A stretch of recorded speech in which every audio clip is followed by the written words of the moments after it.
نحمدہ ونصلی ونسلم علی سیدنا و مولانا محمد نبی الامین المکین الکریم الرؤوف الرحیم. اما بعد فاعوذ باللہ من الشیطان الرجیم. بسم اللہ الرحمن الرحیم. قال اللہ تبارک و تعالی فی القرآن المجید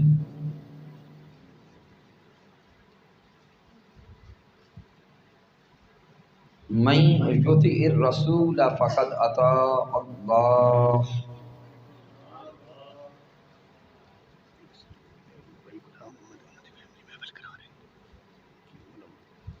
صدق اللہ مولانا العظیم.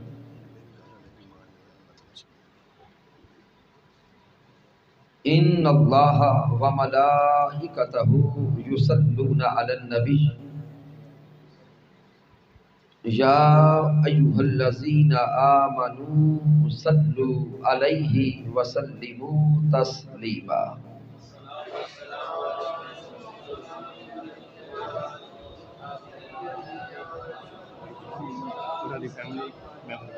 اس کی گونج جڑی ہے نا ایکو ختم کرا دو.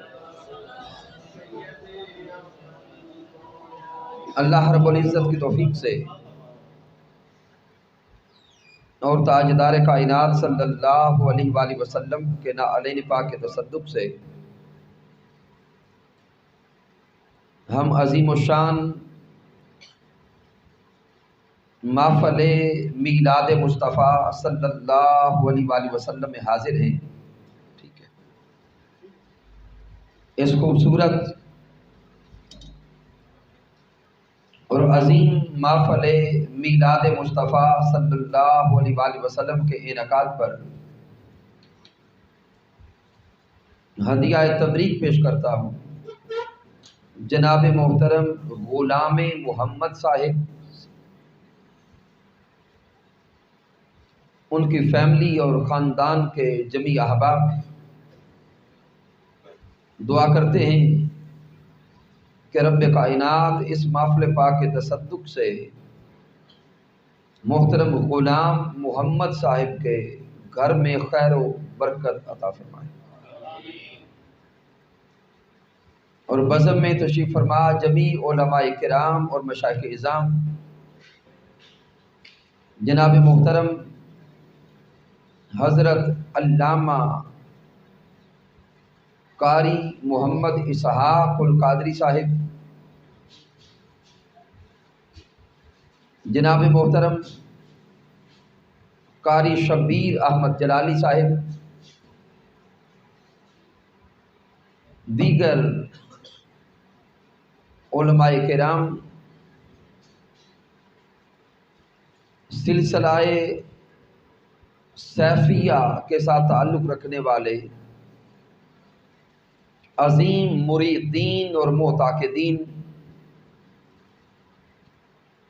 اور شکریہ ادا کرتا ہوں جناب محترم حضرت علامہ محمد عرفان سیفی صاحب کا کہ جن کی وساطت سے اور جن کے حکم سے آپ تمام احباب کی زیارت نصیب ہو رہی ہے.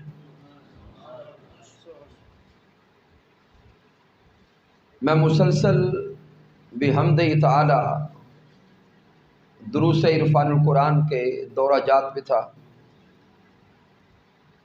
باوجود مجھے گھر واپس آنا تھا، محترم علامہ صاحب سے رابطہ ہوا تو ابھی ایک پروگرام تھا بالخصوص جس کے لیے واپس آیا تھا، تو وہاں سے حاضری کے بعد یہ موقع بن گیا کہ ہم آپس میں ملاقات کر سکیں اور اللہ اور اس کے محبوب کا ذکر کر سکیں. آج کی اس نشست کے لیے جس خاص موضوع کو چنا ہے وہ ہے اطاعت مصطفیٰ ہی اطاعت خدا ہے۔ لیکن سامعین محترم، ابتداً جس نقطہ کی طرف آپ کی توجہ لانا چاہتا ہوں، آپ دیکھتے ہیں کہ جب بھی ہم آقا علیہ الصلوۃ والسلام کے میلاد کی محافل سجاتے، حضور کے ذکر کی محافل سجاتے، تو ہمارا موضوع یا تو عشق مصطفیٰ ہوتا ہے یا ادب مصطفیٰ ہوتا ہے یا تعظیم مصطفیٰ ہوتا ہے یا شفاعت مصطفیٰ ہوتا ہے۔ الی ھذا القیاس ہمارے موضوعات 90% سے زائد حضور تاجدار کائنات صلی اللہ علیہ وآلہ وسلم کی ذات اقدس کے گرد گھومتے ہیں۔ بعض لوگ سوال کرتے ہیں اور اعتراض کرتے ہیں کہ آپ توحید کا ذکر کم کرتے ہیں، آپ عقیدہ رسالت پہ زور زیادہ دیتے ہیں، آپ اللہ اللہ کم کرتے ہیں اور یا محمد کا ذکر زیادہ کرتے ہیں۔ بھئی ان کا سوال بجا ہے، لیکن سامعین محترم، یہ جو دن رات ہم محمد کرتے ہیں صلی اللہ علیہ وسلم، یہ جو صبح و شام کبھی تاجدار کائنات کی ولادت کا ذکر، کبھی تاجدار کائنات کی بعثت کا ذکر، کبھی تاجدار کائنات کے معراج کا ذکر، کبھی حضور کے آنے کا ذکر، کبھی حضور کے جانے کا ذکر کرتے ہیں، یہ ہم خود نہیں کرتے، یہ انداز تبلیغ رب کائنات نے ہمیں خود قرآن میں سکھایا ہے۔ یہ اسلوب تبلیغ اللہ رب العزت نے ہمیں خود قرآن مجید میں سکھایا ہے۔ اب آپ سوچیں گے کہ رب کائنات نے کیا قرآن میں فرمایا ہے کہ ہر وقت یا رسول اللہ یا رسول اللہ کرتے رہو؟ کیا مالک کائنات نے قرآن میں فرمایا ہے کہ یا حبیب اللہ کے ترانے الاپتے رہو؟ تو سامعین محترم، اسی قرآن کو اٹھا کے دیکھیں، مالک کائنات کا اپنا اسلوب، اپنا انداز بیان اور اپنا انداز پیغام یہی ہے کہ رب کائنات سامعین کو دیکھ کر موضوع کا انتخاب کرتا ہے۔ اب قرآن اٹھا کے دیکھیں، قرآن مجید فرقان حمید میں مالک کائنات نے جب انسانوں سے خطاب کیا ہے، جب دنیا والوں سے خطاب کیا ہے، تو دو طرح کے کلمات سے رب کائنات نے انسانوں سے خطاب کیا۔ ایک تو رب کائنات نے فرمایا یا ایھا الناس، اے گروہ انسانیت، یا اے انسانوں، اور دوسرا مالک کائنات نے فرمایا یا ایھا الذین آمنو، اے ایمان والو۔ یا ایھا الناس میں خطاب عام تھا، اس میں ایمان والے بھی آ گئے اور کفار بھی آ گئے، اور جب یا ایھا الذین آمنو فرمایا ہے وہاں کفار کو نکال دیا، خطاب صرف رب کائنات نے ایمان والوں سے کیا ہے۔ اب اسی نقطے کو دل میں بٹھاتے جائیں. یا ایھا الناس کے کلمات قرآن مجید میں کم و بیش 20 بار آئے ہیں. یا ایھا الناس کے کلمات قرآن مجید میں 20 بار آئے ہیں. اور یا ایھا الذین آمنوا یہ کلمات قرآن مجید میں 99 بار آئے ہیں. یا ایھا الناس رب فرماتا ہے 20 مرتبہ. اور یا ایھا الذین آمنوا مولا فرماتا ہے 99 بار. اب جس خاص نقطے کی طرف توجہ دلانا چاہتا ہوں، یا ایھا الناس کے کلمات جو قرآن میں 20 بار آئے، ان میں یہ کلمات 10 مرتبہ رب کائنات نے مکہ میں اتارے ہیں اور 10 بار مدینہ المنورہ میں اتارے. مکہ میں کثیر تعداد کفار کی تھی، قلیل تعداد ایمان والوں کی تھی. اب قرآن مجید کی مکی آیات مبارکہ کا مطالعہ کرتے جائیں اور قرآن مجید کی بیٹھ جائیں مکی صورتوں کا مطالعہ کرتے جائیں.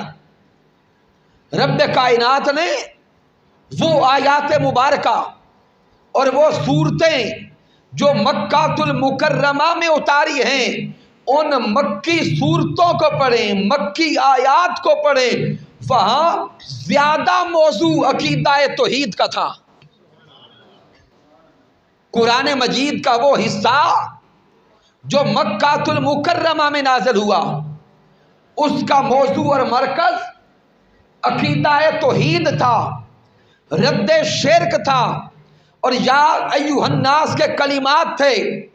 وہی تاجدار کائنات جو پہلے مکہ میں تھے، جب مکہ کو چھوڑ کر مدینہ المنورہ تشریف لائے، قرآن کا جو حصہ مدینہ میں اترا ہے، مدنی صورتوں کو پڑھے، مدنی آیات کو پڑھے. مدنی صورتوں اور مدنی آیات کا موضوع اور مرکز محبت و ادب مصطفیٰ تھا.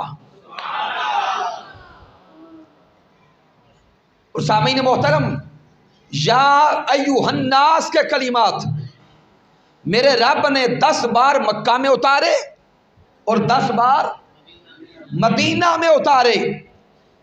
اور یا ایھا الذین آمنوا کے کلمات قرآن مجید میں 99 بار آئے ہیں. یہ 99 کے 99 مرتبہ میرے رب نے خطاب جو ایمان والوں سے کیا ہے، وہ مکہ میں نہیں کیا، وہ مدینہ میں کیا ہے. یا ایھا الذین آمنوا کے کلمات سے رب کائنات نے 99 مرتبہ جو خطاب کیا، وہ کہاں پہ کیا؟ مدینہ المنورہ میں کیا ہے. اب آپ سے سوال کرتا ہوں کہ وہ مولا جو مکہ میں قرآن نازل کر رہا تھا، کیا مدینہ میں بھی کلام اسی کا اتر رہا تھا؟ کلام بھی اسی رب کا. وہ رب جو قرآن مکہ میں نازل کر رہا تھا، اسی رب نے قرآن مدینہ المنورہ میں اتارا. اور جس نبی مختار پر قرآن مکہ میں نازل ہو رہا تھا، اسی نبی آخر الزمان پر قرآن مدینہ المنورہ میں بھی اترتا رہا. پھر فرق کیا پیدا ہوا؟ مکہ کی آیات کا مرکز عقیدہ توحید تھا، رد شرک تھا، اور مدنی آیات کا مرکز یا تو ادب مصطفیٰ تھا، یا تعظیم مصطفیٰ تھا، یا تکریم مصطفیٰ تھا، یا عشق مصطفیٰ تھا، یا محبت مصطفیٰ تھا. ذہن میں زور ڈالیں اور سوچتے چلے جائیں کہ فرق کس شے میں آیا ہے. قرآن بھی وہی، نازل کرنے والا رب بھی وہی. جس عظیم ذات پہ نازل ہو رہا تھا، وہ عظیم ذات بھی وہی. فرق کہاں پہ آیا؟ فرق سامعین پہ آ گیا، فرق مخاطبین پہ آ گیا. جب میرے مصطفیٰ مکہ میں تھے تو سامعین اور مخاطبین کفار و مشرکین تھے. توجہ کرنا، جب میرے آقا مکہ میں تھے تو سامعین مخاطبین کفار اور مشرکین تھے. جب پیارے مصطفیٰ مکہ کو چھوڑ کے مدینہ تشریف لائے تو مخاطبین ایمان والے بن گئے، سامعین ایمان والے بن گئے. تو رب کائنات کا اب انداز بیان دیکھیں، انداز وعظ دیکھیں، انداز تبلیغ دیکھیں. اگر تمہارے سننے والے کفار ہو تو موضوع عقیدہ توحید کا رکھو، اگر سننے والے مشرکین ہو تو موضوع رد شرک کا رکھو، اگر سننے والے ایمان والے بیٹھے ہو، ادب والے بیٹھے ہو، محبت والے بیٹھے ہو، تو پھر موضوع عقیدہ توحید کا نہ رکھو، پھر موضوع یا عشق مصطفیٰ کا رکھو یا ادب مصطفیٰ کا رکھو.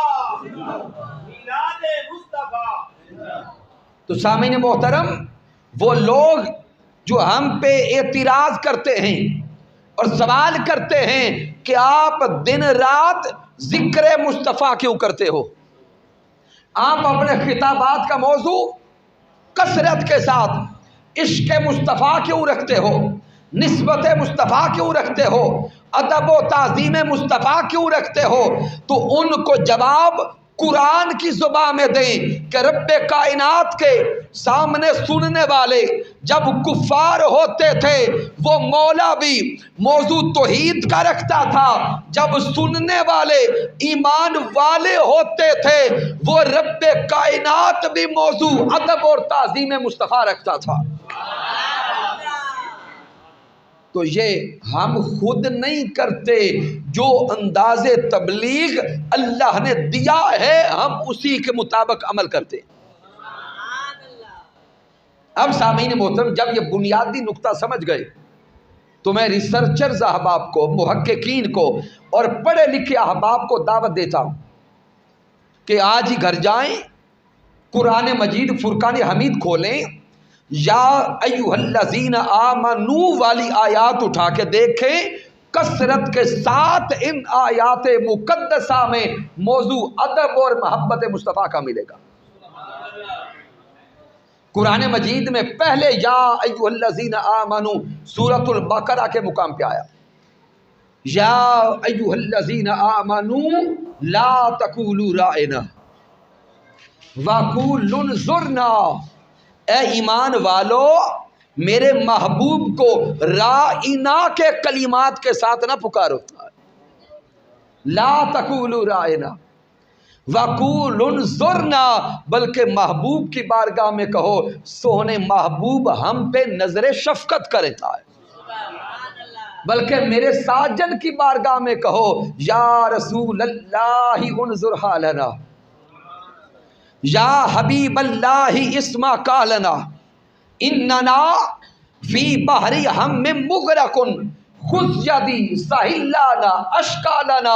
یہ رب کائنات قرآن میں کہتا ہے ایمان والو میرے ساجن کو انظر حالنا کے کلمات سے پکارا کرو. اس سے آگے سورۃ الحجرات کو پڑھیں، مالک کائنات فرماتا ہے یا ایھا الذین آمنو لا تقدموا بین یدی اللہ والرسول. آگے میرا رب فرماتا ہے یا ایھا الذین آمنوا لا ترفعوا اصواتکم فوق صوت النبی ولا تجہروا لہ بالقول کجہر بعضکم لبعض ان تحبط اعمالکم وانتم لا تشعرون. تو سامعین نکتہ یہ سمجھا رہا ہوں کہ رب کائنات کا یہ اپنا انداز وعظ، انداز تبلیغ اور انداز خطاب ہے کہ جب سننے والے ایمان والے ہوں تو موضوع محبت و ادب مصطفیٰ کا رکھا جائے. جب یہ نقطہ ذہنوں میں آ گیا، اب جو قرآن مجید کی آیت کریمہ تلاوت کی ہے سورۃ النساء کی، اس میں رب کائنات فرماتا ہے من یطع الرسول فقد اطاع اللہ۔ مالک کائنات فرماتا ہے کہ من یطع الرسول، جو اس رسول کی اطاعت کرتا ہے یا کرے گا، فقد اطاع اللہ، پس تحقیق اس نے اللہ کی اطاعت کر لی۔ چونکہ جتنے چند احباب ہیں پڑھے لکھے ہیں، اس لیے آپ کی توجہ اس آیہ مبارکہ پہ چاہتا ہوں، غور کریں۔ اس آیہ مبارکہ کے پہلے حصے کا جو صیغہ ہے وہ مضارع کا ہے، من یطع الرسول۔ اب یطع الرسول میں حال بھی ہے اور مستقبل بھی ہے، کہ جو رسول اللہ کی تعظیم کر رہا ہے یا قیامت تک کے آنے والے وقت میں کرے گا، فقد اطاع اللہ۔ دو تاکیدیں، فا بھی تاکید اور قد بھی تاکید۔ فقد اطاع اللہ، پس تحقیق اس نے اللہ کی اطاعت کر لی۔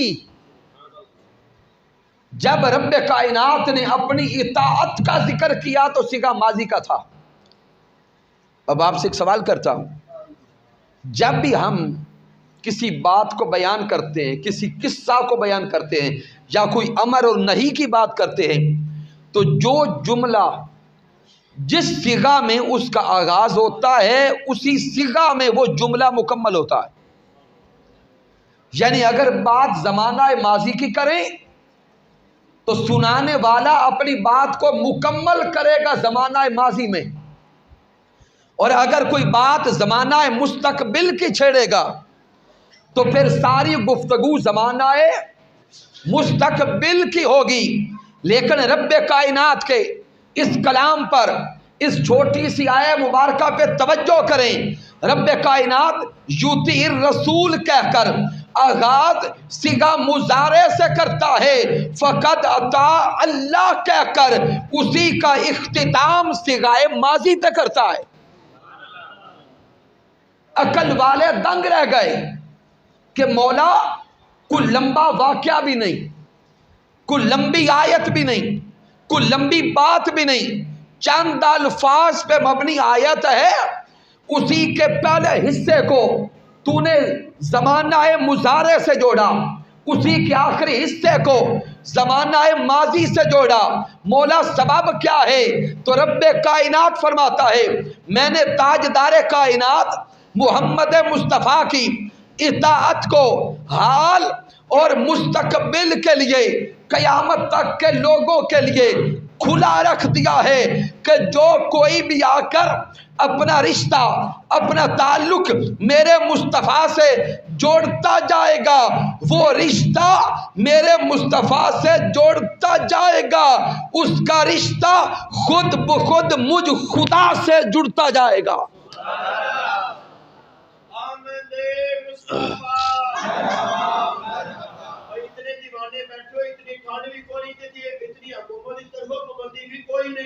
جھنڈے نہیں تو کوئی بات نہیں، لوگ آپ سارے ہاتھ گھما کے جھنڈے بنا کے جواب دے رہے ہیں۔ آقا کی آمد، آقا کی آمد، آمد مصطفیٰ، آمد مصطفیٰ، تاجدار ختم نبوت، تاجدار ختم نبوت۔ سامعین محترم، میں آپ سے ایک سوال کرنا چاہتا ہوں معذرت کے ساتھ، میرا بس اسلوب اور انداز کچھ ایسا بن گیا کہ قرآن مجید پہ زیادہ بات چلتی رہتی ہے۔ اگر آپ ناراض نہ ہوں یا بات سمجھ آ رہی ہو تو اسی کو آگے چلائیں یا کوئی کانٹھا بدل لیں۔ واقعات مجھے کوئی کم آتے ہیں، یا قرآن پہ بات ہوتی ہے یا صاحب قرآن کے فرمان پہ بات ہوتی ہے۔ چونکہ عقیدہ اہل سنت کو اس وقت ضرورت ہے کہ ہم اپنے دلائل کو مضبوط کر کے بیان کریں. چونکہ تحقیق کا دور آ گیا ہے، ریسرچ کا، تھیسس کا دور آ گیا ہے. اس دور میں اگر ہم پھر اپنے عقائد کو سروں پر، لے پر یا شعروں پر رکھیں گے تو سامعین محترم آگے جو سوال اعتراض کرنے والا ہے جب وہ قرآن اور حدیث کو بیان کرے گا تو قرآن و حدیث کے سامنے شعر کی وقت نہیں رہتی. اس لیے ہماری محنت الحمدللہ اس دور میں یا تو سب سے زیادہ قرآن پر ہے یا احادیث نبویہ پر ہے.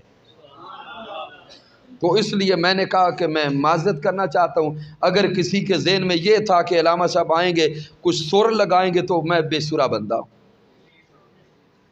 تو اس سے آگے چلیں.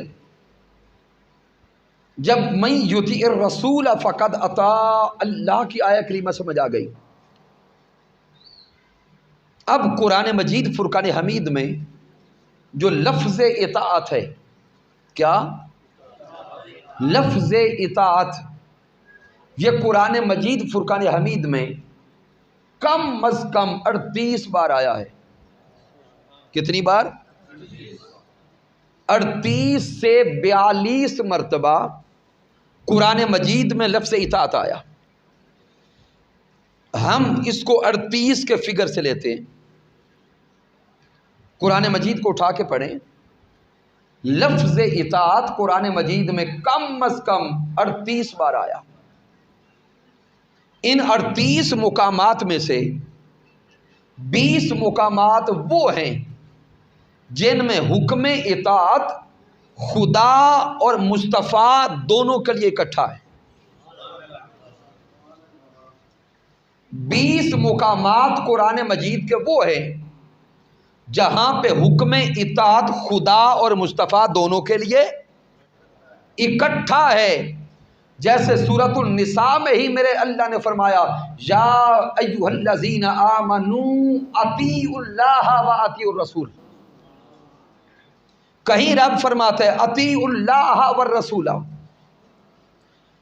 20 آیات مبارکہ وہ ہیں جن میں حکم اطاعت اللہ رب العزت اور تاجدار کائنات صلی اللہ علیہ وآلہ وسلم کے لیے اکٹھا آیا.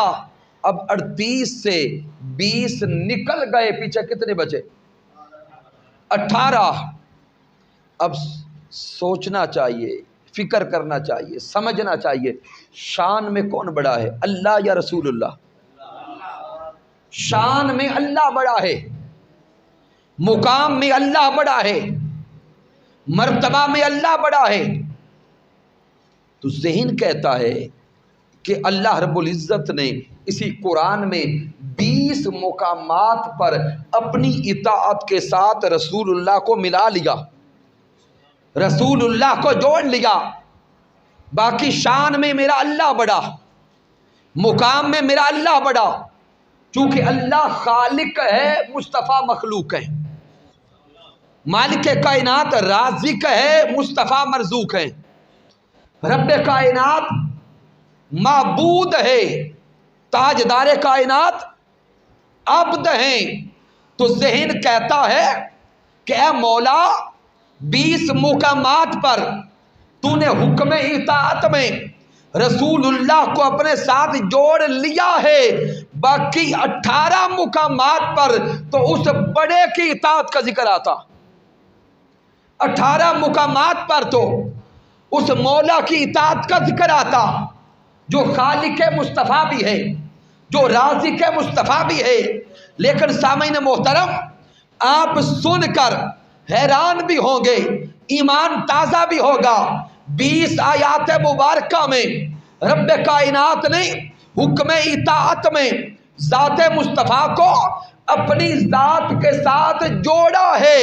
باقی 18 کے 18 مقامات پر اللہ کی اطاعت کا ذکر نہیں ہے، صرف اطاعت محمد مصطفیٰ کا ذکر آتا ہے. نعرہ رسالت، نعرہ تحقیق.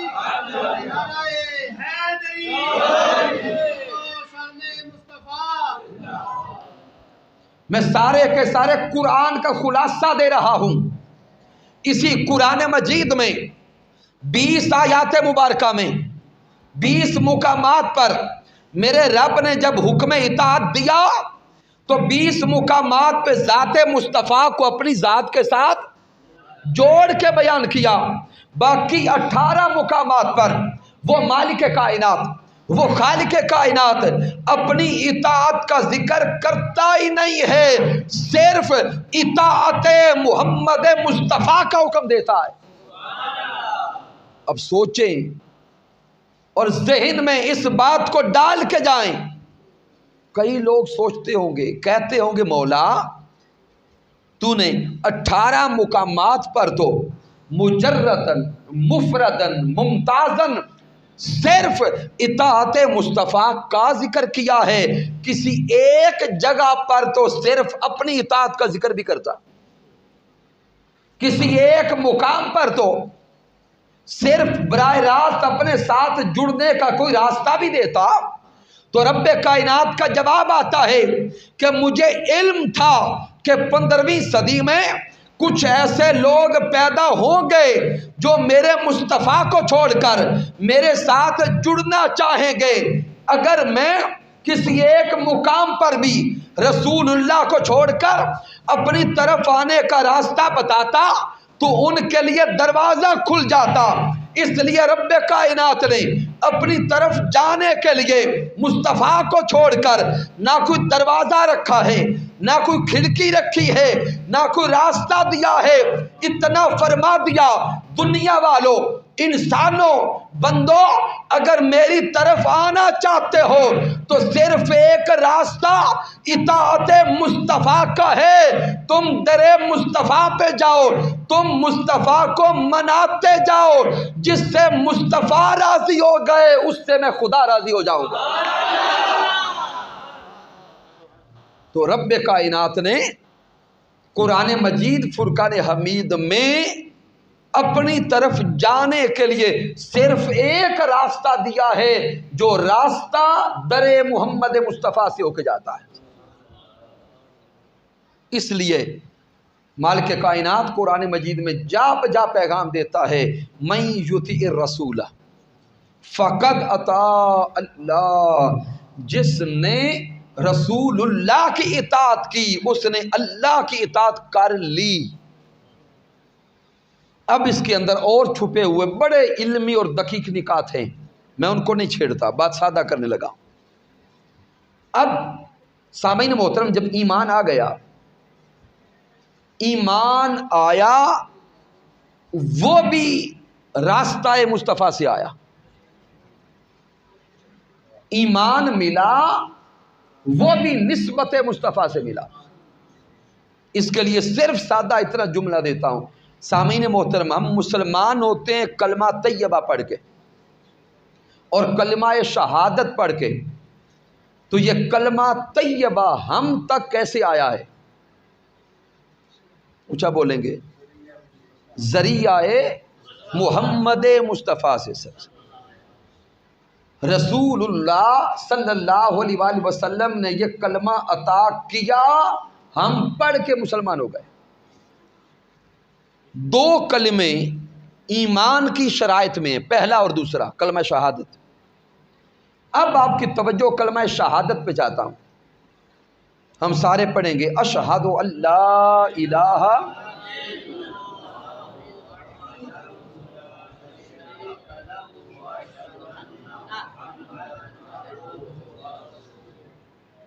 اب سامعین محترم، جوان بیٹھے ہیں اور آج کا جوان جو کالج جاتا ہے، یونیورسٹی جاتا ہے، اس جوان کا ذہن سوال کرتا ہے اور اسے سوال کرنا چاہیے، چونکہ وہ سائنس کو پڑھتا ہے، کمپیوٹر سائنسز کو پڑھا، باٹنی کو، زوالوجی کو، کیمسٹری کو، فزکس کو، تو جوان چاہتا ہے کہ میرے ہر سوال کا جواب لاجیکلی مجھے دیا جائے۔ اور آج کے دور کا ایک المیہ یہ بھی ہے کہ جو ہمارے علماء ہیں وہ مدارس میں پڑھتے ہیں، اور جو نوجوان نسل ہے جدید سائنسز کو پڑھنے والی وہ سکول کالج اور یونیورسٹی میں جاتی ہے. ہمارا مدرسہ میں پڑھنے والا عالم یونیورسٹی نہیں جاتا اور یونیورسٹی میں بیٹھنے والا اسٹوڈنٹ کبھی مدرسہ کا وزٹ نہیں کرتا. اس سے ایک گیپ پیدا ہوتا ہے. چونکہ میں الحمدللہ ہر مہینے کم از کم آدھا پاکستان وزٹ کرتا ہوں. کالجز میں لیکچرز ہوتے ہیں، یونیورسٹیز میں ہوتے ہیں، مدارس میں ہوتے ہیں، تو ہر جگہ کا فینومینا میری آنکھوں کے سامنے ہے. تو جب کالج والے نے مدرسہ نہیں دیکھا، مدرسہ والے نے کالج نہیں دیکھا، تو ذہنی طور پہ علمی گیپ پیدا ہوتا ہے. اس علمی گیپ کا نقصان یہ ہے کہ مدرسہ میں پڑھنے والا کالج اور یونیورسٹی والے کو سیکولر کہنے لگ گیا اور لا دین کہنے لگ گیا، اور یونیورسٹی میں سائنس پڑھنے والا مذہبی طبقے کو بنیاد پرست کہنے لگ گیا، جبکہ دونوں مسلمان ہیں. فرق صرف اتنا ہے کہ جو سوال سائنس پڑھنے والا کرتا ہے مدرسہ والے کے پاس اس کا جواب اس کی زبان میں نہیں ہے، اور جو بات مدرسہ والا کرتا ہے اس کی سمجھ کالج والے کو نہیں آتی. تو یہ لینگویج کا گیپ ہے، سمجھنے سمجھانے کا گیپ ہے. اگر یہ گیپ فل ہو جائے تو دونوں اطراف میں گیپ نہ رہے، محبت کا پل بن جائے. اور یہ پل کا کام اس دور میں الحمدللہ منہاج القرآن کر رہا ہے. ہمیں سوال سے بات آئی تھی اس لیے میں نے یہ جملہ بول دیا کہ آج کے دور کا جوان سوال کرے گا کہ ہم تاجدار کائنات صلی اللہ علیہ وآلہ وسلم کو ہی ایمان کا مرکز کیوں بنائیں، جبکہ ہمیں تو ایمان پڑھایا گیا آمنت باللہ وملائکتہ وکتبہ ورسلہ وبالیوم الآخر والقدر خیرہ وشرہ من اللہ تعالی. تو وہ جوان کہے گا کہ ہمیں تو ایمان کی صفات والدین نے پڑھا دی تھی یا قاری صاحب نے بچپن میں رٹا دی تھی، اب یہی ایمان ہے. اور آپ کہتے ہیں کہ ایمان کا راستہ بھی ذات مصطفیٰ ہے، ایمان ملا بھی نسبت مصطفیٰ سے ہے اور ایمان بچا بھی نسبت مصطفیٰ سے ہے. تو میں اس جوان کو آج سائنس کے دلائل کی طرف نہیں لے کے جا رہا، صرف کلمہ شہادت پہ روک رہا ہوں. کلمہ شہادت کے پہلے کلمات کیا ہیں؟ اشہد ان لا الہ الا اللہ. اس کے ترجمہ پہ توجہ کریں. میں گواہی دیتا ہوں کہ اللہ ایک ہے، معبود ہے، الہ ہے. اب سامعین محترم، اشہد ان لا الہ الا اللہ، ان کلمات کو دل میں اتار کے روحانیت کا مزہ لیں اور میرے سوال کو دل میں اتاریں.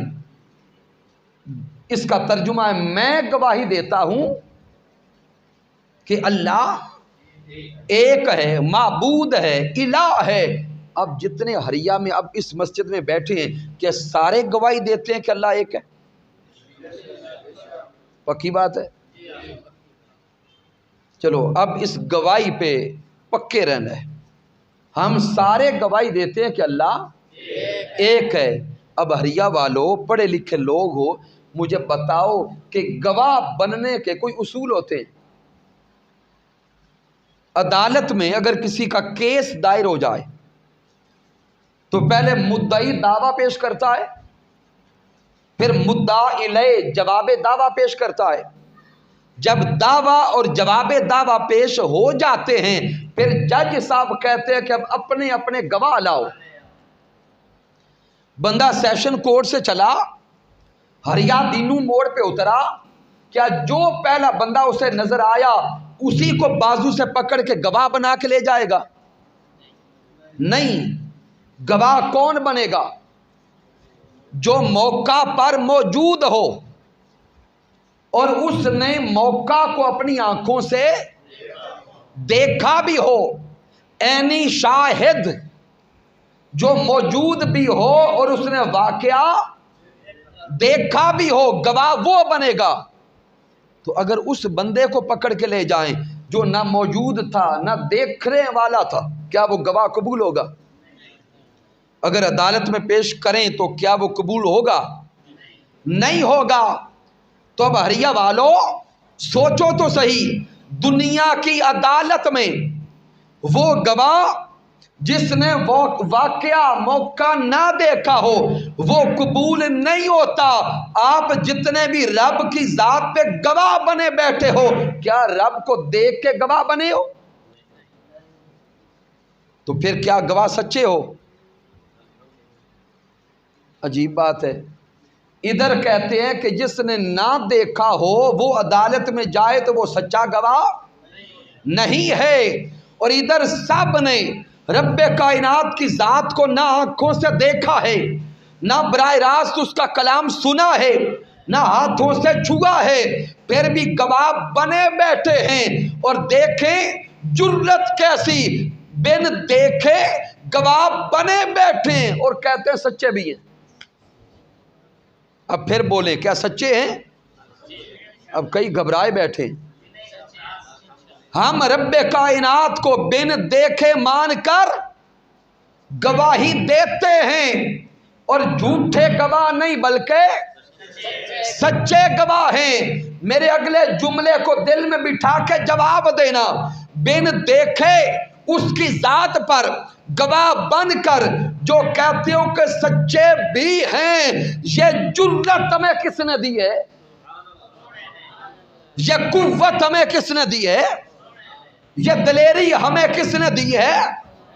تو رب کائنات کی ذات کو ہم نے خود نہیں دیکھا، دیکھا محمد مصطفیٰ نے ہے۔ ہمیں آ کے خبر دی کہ وہ مولا ہے، ہم مان گئے کہ وہ ہے۔ ہمیں خبر دی کہ وہ ایک ہے، ہم مان گئے کہ ایک ہے۔ ہمیں خبر دی کہ وہ وحدہ لا شریک ہے، ہم مان گئے کہ وحدہ لا شریک ہے۔ ہمیں خبر دی کہ وہ بے نیاز ہے، ہم مان گئے کہ بے نیاز ہے۔ اس لیے ہم نے رب کائنات کی ذات کو مانا بھی ہے، قبول بھی کیا، ایمان بھی لائے، گواہ بھی بنے، لیکن اپنی طاقت سے گواہ نہیں بنے۔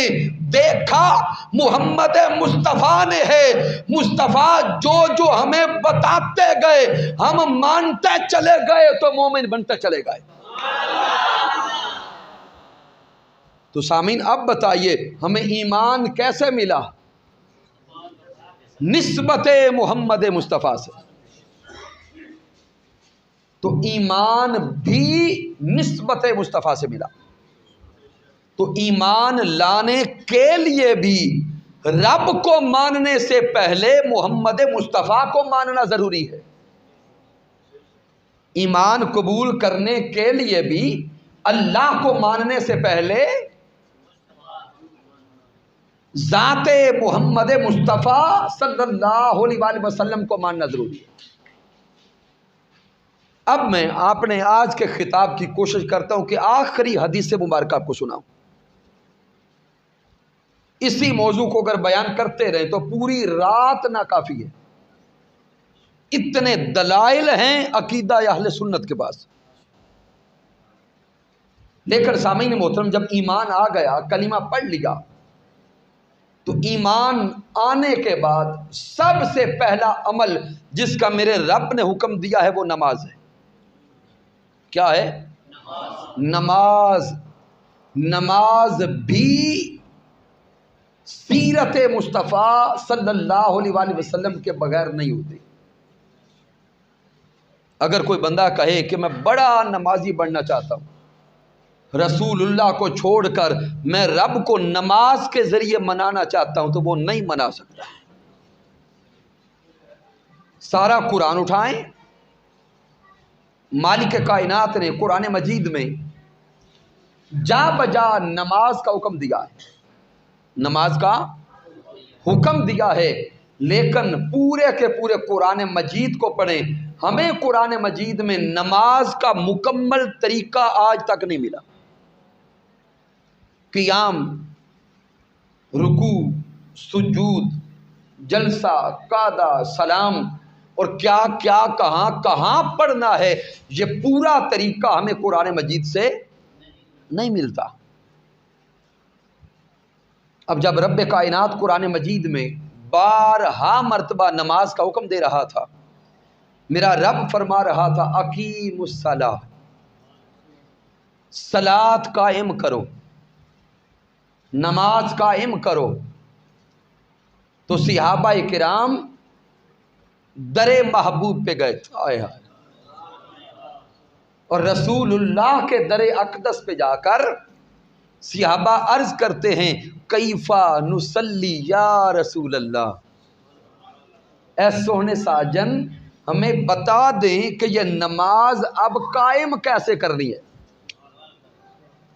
صحیح بخاری کتاب الصلاۃ کو پڑھیں۔ صحابہ اکرام اکٹھے ہو کے در رسول پہ گئے اور عرض کرتے ہیں کیفا نصلی یا رسول اللہ، سونے آقا بتائیں کہ نماز کیسے پڑھنی ہے، صدقے جائیں اس کریم آقا پر۔ میرے آقا نماز کا طریقہ بتاتے نہیں ہیں، تاجدار کائنات نماز کا طریقہ بتاتے نہیں ہیں، میرے آقا نماز کا طریقہ سمجھاتے بھی نہیں ہیں، بلکہ پیارے مصطفیٰ نماز کا طریقہ دکھاتے ہیں۔ عاشقوں غور کرنا، اب میرے آقا اگر چاہتے تو خطاب کر کے نماز کا طریقہ سمجھا دیتے، صحابہ کو بتا دیتے، لیکن میرے آقا نہ بتاتے ہیں نہ سمجھاتے ہیں۔ میرے آقا صحابہ کرام کو فرماتے ہیں تصورات میں بٹھائیں وہ پہلی با جماعت نماز۔ میرے آقا نے صحابہ کرام کو جمع کیا، صحابہ کرام کی صفیں بنوائیں، صفیں بن گئیں، تو تاجدار کائنات خطاب کر کے بتاتے نہیں، میرے آقا فرماتے ہیں سلو کما رہی تو منی اسلی، ارے صحابہ آؤ مجھے دیکھتے جاؤ، مجھے دیکھ دیکھ کر میری اداؤں کو نبھاتے جاؤ، میری طرح کے افعال کرتے جاؤ، تم میری طرح کرتے جاؤ گے تمہاری نماز ادا ہوتی جائے گی۔ سلو کما رہی تو منی اسلی۔ اب تصورات کی دنیا میں ڈوبے کہ آقا علیہ الصلوۃ والسلام مصلی امامت پہ ہیں، حضور کے صحابہ پیچھے کھڑے ہو گئے، حضرت انس بن مالک وہاں کھڑے ہوں گے، حضرت بلال حبشی وہاں کھڑے ہوں گے، ساتھ حضرت قتادہ ہوں گے، ساتھ حضرت ابی ہریرہ ہوں گے، حضرت ابو بکر الصدیق پیچھے ہوں گے، حضرت عمر فاروق ہوں گے، عثمان ذو النورین ہوں گے، مولا کائنات ہوں گے۔ ارے دیکھتے جائیں صحابہ کی اس پہلی نماز کے لیے، پہلی جماعت کے لیے صف تیار ہو گئی، اور میرے آقا نے نماز کا طریقہ بتایا نہیں ہے۔ آقا فرماتے سلو کما رہی تو منی اسلی، ارے عاشقو مجھے دیکھو، ہائے ہائے مجھے دیکھو اور میری طرح کرتے جاؤ تمہاری ہوتی جائے گی۔ اب آقا علیہ الصلوۃ والسلام نے تکبیر اولا کہی ہوگی، اللہ اکبر۔ اب صحابہ کرام نہیں جانتے کہ ہاتھ کہاں تک اٹھانے، تو صحابہ کرام کو کیسے پتا چلا کہ ہاتھ یہاں تک اٹھانے؟ بولے کیسے پتا چلا؟ پیارے محبوب کو دیکھ کر، پھر تکبیر اولا کے بعد میرے آقا نے قیام کے لیے ہاتھ باندھے ہوں گے، صحابہ کو کیسے پتا چلا کہ ہاتھ کیسے باندھنے؟ اونچا بولیں۔ آقا کو دیکھ کر پھر میرے محبوب رکوع میں گئے، رکوع میں کیسے جانا ہے، کتنا جھکنا ہے، پیچھے والے نہیں جانتے، صحابہ کو کیسے پتا چلا؟ آقا کو دیکھ کر پھر حضور سجدہ میں گئے، سجدہ میں کیسے جانا ہے، صحابہ کو کیسے پتا چلا؟ اب ساری نماز کو تصور میں لاتے جائیں، قیام کو دیکھیں، رکوع کو دیکھیں، سجود کو دیکھیں، جلسہ کو دیکھیں، قعدہ کو دیکھیں، سلام کو دیکھیں. وہ صحابہ کرام نماز تو خدا کی پڑھ رہے تھے مگر زیارت محمد مصطفیٰ کی کر رہے تھے.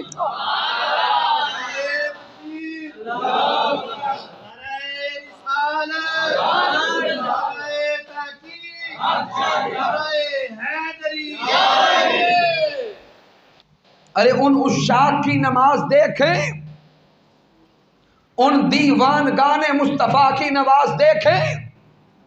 رب کی بارگاہ میں مست و الست رہنے والے صحابہ کی نماز دیکھیں. وہ جمیع صحابہ کرام نماز تو رب کی پڑھتے تھے لیکن دیدار محمد مصطفیٰ کا کرتے تھے. اور یہ ایک بار کا معاملہ نہیں ہے کہ کوئی سمجھے کہ جب نماز سیکھنی تھی تو صرف اس وقت حضور کو دیکھا. یہ پورا ایک الگ موضوع ہے. کبھی اللہ نے موقع دیا، زندگی نے ساتھ دیا تو موضوع صرف نماز اور مقام مصطفیٰ یا نماز اور دیدار مصطفیٰ رکھیں گے. لیکن ابھی صرف یہ راز سمجھا رہا ہوں کہ صحابہ کرام نے صرف ایک بار نماز میں حضور کو نہیں دیکھا. ان صحابہ کی نماز دیکھیں، ہر نماز میں صحابہ ہر لمحہ حضور کو دیکھتے تھے. آج کے دور میں کچھ ایسے لوگ پیدا ہو گئے معاذ اللہ جو کہتے ہیں کہ نماز میں نبی کا دھیان آئے تو نماز نہیں رہتی. ان ظالموں سے کہہ دیں کہ تم جانو تمہاری نماز جانے، ہماری نماز تو اس وقت تک نماز بنتی نہیں ہے جب تک دھیان محمد مصطفیٰ نہیں آتا.